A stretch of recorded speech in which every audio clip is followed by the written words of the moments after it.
ഇനി അടുത്തെന്താ ചേച്ചി? അടുത്തതായി നമുക്ക് ഒരു ബോളിവുഡ് ഡാൻസ് ആകാം അല്ലെ? എന്ത് പറയുന്നു അശ്വതി? അതെ, പാട്ടുകൾ കണ്ടു, സ്കിറ്റ് കണ്ടു, ഇനി ഒരു ഡാൻസ് ആവാം അല്ലേ? ശബ്ദം കേൾക്കുന്നില്ല ഓഡിയൻസിന്റെ?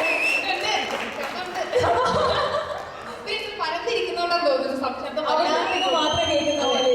അതെ അതെ അതെ.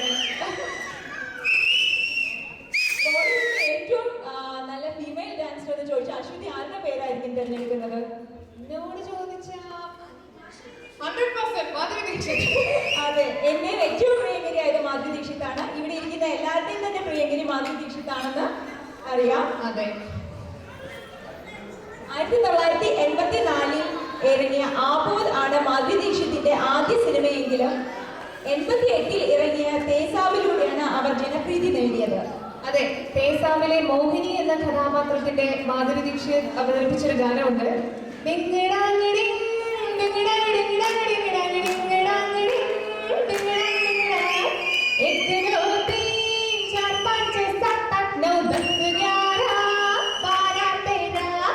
ഈ ഗാനം ഇന്നും പ്രേക്ഷക മനസ്സിൽ മായാതെ കിടക്കുകയാണ്. പ്രത്യേകിച്ച് 1990-ലും ഒക്കെ കോളേജിൽ പോയവരും എല്ലാവരും മാധുരി ദീക്ഷിതിന്റെ വലിയൊരു ഫാൻ തന്നെയായിരുന്നു. അവരുടെ ഒരു ചിരി മാത്രം മതി എല്ലാവർക്കും ഒരു എനർജി ഉണ്ടാവാനായിട്ട്.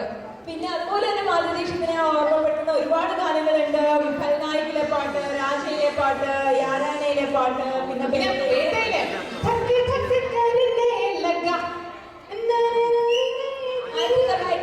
1990 മുതൽ 99 വരെ ഇന്ത്യ സിനിമാ ലോകം അടക്കി വാണിരുന്ന മാധുരി ദീക്ഷിതിന്റെ വിടവാങ്ങൽ ഒരു തീരാ നഷ്ടം തന്നെയായിരുന്നു. എന്നാൽ അടുത്ത 6 വർഷത്തെ ഇടവേളയ്ക്ക് ശേഷം അവർ ആജാ നച്ലെ എന്ന സിനിമയിലൂടെ വന്നത് സിനിമാ രംഗം വളരെയധികം ആഘോഷിച്ചു.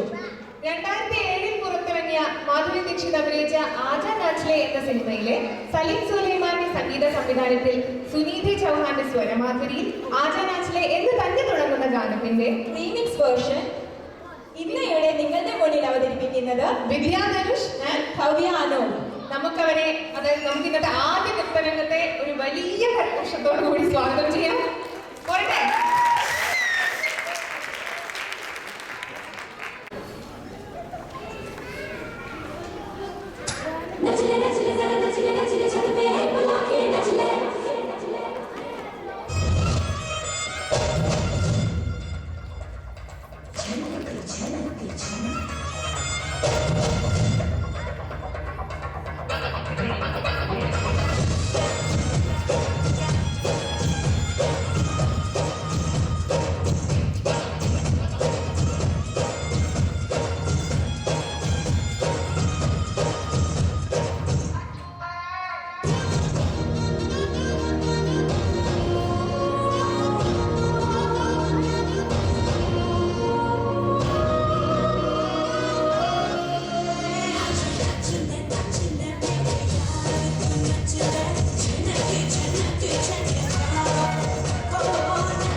2 weeks. ഓക്കെ.